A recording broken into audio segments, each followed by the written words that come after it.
3차 상법 개정 다음 증시 부양책으로 주가 누르기 방지법이 속도를 낼 조짐입니다. PBR이 0.8배가 안 되면서도 지배주주의 승계가 예고된 종목들이 주요 대상입니다. 어떤 종목들이 재평가를 받게 될지 마켓 딥다이브에서 자세히 알아봅니다. 네, 고영욱 기자 나와 있습니다. 고 기자, 일단 주가 누르기 방지법에 대해서 아직도 좀 생소한 분들이 많을 것 같습니다. 네, 맞습니다. 좀 정리를 해드리면 국회에서 논의되고 있는 상속세와 증여세법 개정안을 말하는 겁니다. 이제 현행 상증세법에서는 상장사 지분의 경우 상속과 증여 시점 전후 2개월간의 평균 주가를 기준으로 세금을 산정합니다. 네. 이제 평균 주가가 높으면 높을수록 내야 할 이 세금이 늘어나는 구조고요. 이 때문에 이제 기업 승계를 앞둔 이제 기업의 경우에는 주가를 누르려 한다는 지적이 끊이질 않았습니다. 지난해 국감에서는 자산 총액이 40조 원인데 시가총액이 4조 원에 불과한 한화 사례가 지적되기도 했었는데요. 대안으로 마련된 이제 개정안은 PBR 0.8에 못 미치는 이 상장 주식의 평가도 장부산 순자산의 80% 그러니까 PBR 0.8로 하자는 내용이 핵심이고요. 정리하면 아무리 이제 주가가 낮더라도 순자산의 80%는 이제 과세 대상으로 삼겠다 이렇게 정리를 할 수 있습니다. 상속세를 아끼려고 아무리 주가를 눌러도 PBR의 0.8배 기준으로 세금은 무조건 내게 된다. 네. 맞습니다. 이 법이 실제 도입이 되면은 시장에 어떤 영향을 미치는지 좀 예상되는 바가 있어요? 일단 그동안 이제 실제로 주가를 누르는 행태가 있었는지 뭐 있었다면 얼마나 광범위하게 행해졌는지를 사실은 좀 정확히는 따져봐야 하는데요. 예. 아직 이 정교한 수치를 담은 그런 모델을 담은 증권사 리포트는 좀 찾기 어려운 실정이고요. 다만 이 주가를 좀 눌러도 더 이상 세금이 줄지 않는 구조가 되는 만큼 국내 증시의 저평가 요인을 해소한다는 면에서 기대를 모으고 있습니다. 세금은 결국 현금으로 냅니다. 뭐 삼성 오너일가도 수년째 지분을 팔면서 이제 결국 상속세를 납부하고 있죠. 이제 대주주 입장에서는 물려받는 지분을 이제 지키면서 나가는 현금을 좀 줄이는 게 최선입니다. 결국에 이제 주가가 비싸면 지분을 조금만 팔아도 되고 주가가 싸면 같은 돈을 마련하기 위해서 더 많은 지분을 팔아야 하는 거죠. 네. 장부가와 주가의 그 괴리를 좁히는 것이 중장기적으로는 좀 유리한 선택이 되는 거고요. 대주주 입장에서는 상속과 증여를 위한 전략이 180도 바뀌게 되는 겁니다. 증권가에서는 개정안에 담겨 있는 물납 허용과 최대 주주 20% 할증과세 폐지 등은 기업주에게도 인센티브가 된다 이렇게 평가를 했습니다.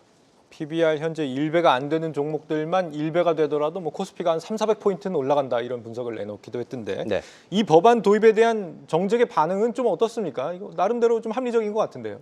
일단은 뭐 야당과 뭐 재계를 중심으로는 좀 반발 여론이 있습니다. 이제 결국에는 이제 그 개정안의 배경인 이 주가 누르기 자체가 실체가 없다, 그런 적이 없다 이렇게 주장을 하고 있고요. 네. 뭐 시장에서 형성된 주가는 기업의 경쟁력 그리고 뭐 산업의 특성, 시장의 전망 등이 복합적으로 작용된 결과라는 설명입니다.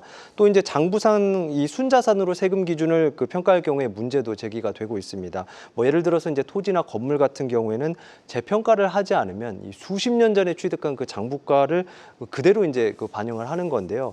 뭐 실제로 제가 이제 과거 취재 중 만났던 어떤 모 기업의 창업주로부터 이런 네. 얘기도 들었습니다. 뭐 강남에 빌딩을 뭐 여러 개 갖고 있는데. 일부러 부동산 이 시가 재평가를 하지 않는다라고 이제 얘기를 했었는데요. 네, 어느 기업인지는 얘기해주기 어렵겠죠? 네, 그렇습니다. 근데 물론 이게 이제 현행법상 불법은 아닙니다. 뭐 국제 회계 기준으로도 뭐 인정을 하고 있는 거고 선택의 문제거든요. 다만 이게 이제 PBR이 납세 기준이 될 경우에는 좀 이제 세금 회피 수단으로 악용될 여지가 있다. 이렇게 좀 말씀을 드릴 수 있습니다. 그러니까 주가를 순자산 대비 누르는 게 아니라 자산을 눌러버리는 경우도 있다 이러는 거네요. 네, 맞습니다. 그에 대한 지금 뭐 다양한 논의들도 아마 되고 있는 상황인 걸로 보이는데 네. 이 법이 통과되면은 수혜를 기대해 볼 수 있는 종목들은 어디가 있는 것이냐? 지금 뭐 DL, 한화, 태광산업 이런 종목들이 좀 시장에서 많이 거론이 되던데요. 네, 맞습니다. 일단은 증권가에서는 그 특정 업종을 이제 기준으로 이제 주가 누르기 방지법 수혜주를 가릴 수는 없다 이렇게 이제 그런 평가가 이제 중론이고요. 네. 대신에 이제 지주사 내지는 지주사격의 회사들이 대체로 영향권에 있다 이렇게 이제 분석을 하고 있습니다. 경영권 승계가 이제 핵심이기 때문인 거고요. 대표적인 사례로 방금 이제 말씀해 주셨던 태광산업, 뭐 DL 그리고 뭐 LG, 뭐 한화 등이 지금 거론이 되고 있습니다. 다만 이제 하나증권은 최근 주가 지수가 급등하면서 그동안 저평가를 받던 지주사도 이제는 뭐 이제 제값에 가까워지고 있다고 이렇게 진단을 했고요. 그만큼 이제 어떤 뭐 차익을 기대하기 조금 어려워진다, 뭐 이렇게 좀 해석을 할 수 있겠죠. 네. 또 이제 NH투자증권의 경우에는 PBR 0.8 미만 기업이면서 대표가 고령인, 그러니까 승계 이슈가 있는 기업에 관심을 둘 필요가 있다고 설명을 했는데요. 이렇게 이제 PBR이 낮은 기업을 찾을 때 벌어들이는 이익도 함께 고려를 해야 합니다.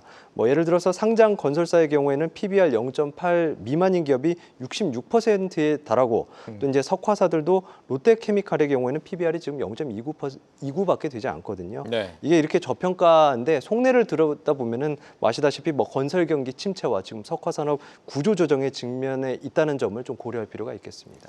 근데 뭐 아무리 이익이 안 나도 그 회사가 가진 자산 수준 정도까지는 뭐 기업 가치를 좀 받아야 되는 거 아닙니까? PBR 0.2배, 0.3배는 변명의 여지가 없을 것 같다, 이런 네. 생각도 드네요. 마켓 딥다이브 고영욱 기자였습니다.